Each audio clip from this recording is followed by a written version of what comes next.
Hello everyone, this is Anita Shakti. ஒரு தாயும் 4 பிள்ளைகளும் எபிசோட் நம்பர் 21. வாங்க இன்னைக்கான எபிசோட்குள்ள போலாம். என்ன அங்கிள் ஷாக்கா இருக்கா? இது ஒன்றும் நெஜ கத்தி இல்லை, டம்மி கத்தி. நீங்க யாரு, உங்களுக்கு பின்னாடி யார் இருக்கான்னு தெரிஞ்சுக்கிறதுக்காக தான் நாங்க இந்த வேலையை பண்ணோம். நீங்களே தானா வலையில வந்து சிக்கிட்டீங்கல்ல. இல்ல நீ எப்படி? நீங்க அமைதியா இருங்க, இவனை நான் பாத்துக்கிறேன். இவனை அரெஸ்ட் பண்ணுங்க, சீக்கிரம் ஜெயிலுக்கு இழுத்துட்டு போங்க. பாத்தியா, நாங்க முன்னேற்பாடு தான் வந்திருக்கோம், அரெஸ்ட் பண்ணுங்க. என்ன ஏன் காலத்துல வச்சுட்டானுங்க? என்ன பாத்துட்டு இருக்க? உனக்கு விசுவாசமா இருக்கன்னு பாத்தியா? என்னோட விசுவாசம் எப்பவும் பீட்சாக்கு தான். உன் கூடயே இருந்து உன் திட்டத்தை தெரிஞ்சுக்கிறதுக்காக தான் இவ்வளோ நாளும் இதெல்லாம் பண்ணிட்டு இருந்தேன். அப்போ நான் தான் முட்டாளா? அது எப்படி நடந்துச்சுன்னா, சொல்ல போறியா இல்லையா? நீ என்ன எவ்வளவு அடிச்சாலும் சொல்ல மாட்டே போடா. இங்க பாரு, வீணா அடி வாங்கி சாகாதடா. நான் ஒன்னும் உனக்கு எதிரி எல்லாம் கிடையாது. நான் சொன்னதை கேளு.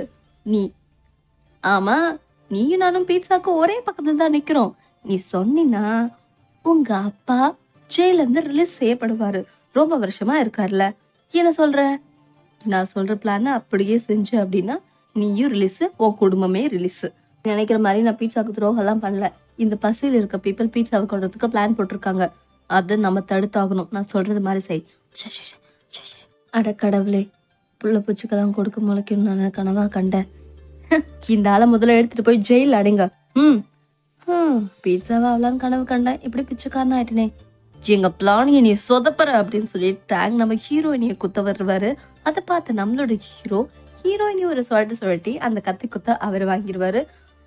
அடடே, இந்த குள்ள நிறைய வேற மறந்துட்டுமே அப்படின்னு சொல்லிட்டு ஷாப் கீப்பர் டேங்க மினிஸ்டர் போட்டு தள்ளிடுவாரு. ஆரம்பத்துல இருந்து இந்த கெட்ட விஷயத்துக்கு அடிக்கால் நட்டப்பனே இவன் தான். போய் சாகு அப்படின்னு சொல்லி போட்டு தள்ளிடுவாரு. நம்மளோட ஹீரோ மயக்கமாக ஆரம்பிச்சிருவாரு.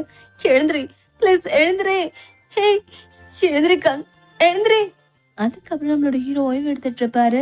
இந்த கத்தி குத்து வாங்கினதுக்கு அப்புறம் நம்மளோட ஹீரோயினி, புழிச்சிட்டியா, நீ எழுந்துட்டியா, நல்லா இருக்கிறியா அப்படின்னு சொல்லி கேட்டுட்டு இருப்பாங்க. கேட்டது மட்டும் இல்லாம உன்னை மிஸ் பண்ண எனக்கு மனசே இல்லை அப்படின்னு சொல்லி அவங்க லவ் அவங்க அக்செப்ட் பண்ணிப்பாங்க. அக்செப்ட் பண்ற விதமா லிப் டு லிப் லவ் பரிமாறிக்குவாங்க. அதுக்கப்புறமா அவங்களுக்குள்ள ரொமான்ஸ் நடக்க ஆரம்பிச்சிரும். சச்சோ, எனக்கு வெக்கமா இருக்கு. வேணும்னா இந்த சீனை நீங்களே பார்த்துட்டு வாங்க. ஒரு 2 நிமிஷம் நான் இப்படியே பேசிட்டு இருக்கேன். அதுக்கப்புறம் 2 பேரும் மார்க்கெட் பக்கம் போவாங்க. உண்மையில பீட்சா அற்புதமானவர் இல்ல. நான் சொன்னதை கேட்டு இமிடியேட்டா நடவடிக்கை எடுத்தாரு. அவருக்கு துணிச்சல் ரொம்ப ஜாஸ்தி. அவரே புகழ்ந்துட்டு வரையே. அப்புறம் நானு, நீயும் தான். வாவ், இந்த பெயிண்டிங்ஸ் எல்லாம் ரொம்ப நல்லா இருக்கு.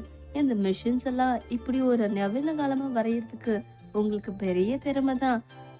ஐயோ, இது என்னோடதல்ல, இதுல இருக்கிறது எல்லாமே வரைஞ்சது கந்தா. உண்மையுமே பாராட்டத்தக்க விஷயம்தான். அப்புறம் பீட்சா, இந்த நாட்டுல பொண்ணுங்க பிசினஸ் செய்யக்கூடாதுன்னு ஒரு ரூல் வச்சிருக்கீங்க. நீங்களே சொல்லுங்க, பிசினஸ் செய்யறதுக்கு ஆண் பெண் அவசியமா என்ன? எங்களாலையும் பிசினஸ் செய்ய முடியும்ல.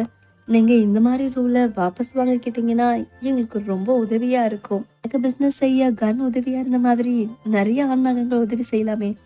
உண்மைதான் மேடம், நாங்க கண்டிப்பா இந்த ரூல்ஸை வாபஸ் வாங்கிக்கிட்டு புதிய விஷயங்களை அமலுக்கு கொண்டு வரும். பெண்களும் பிசினஸ் செய்யலாம்.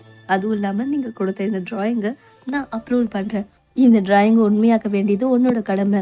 ஃபியூச்சர்ல உன்னோட பேர் வரலாற்றுல பொதிக்கப்பட்டு பெரிய லெவல்ல பேசப்படும். பீட்சா ரொம்ப நல்ல வரல. அதோட இந்த எபிசோட் முடியுது. We will meet again. I love you to all.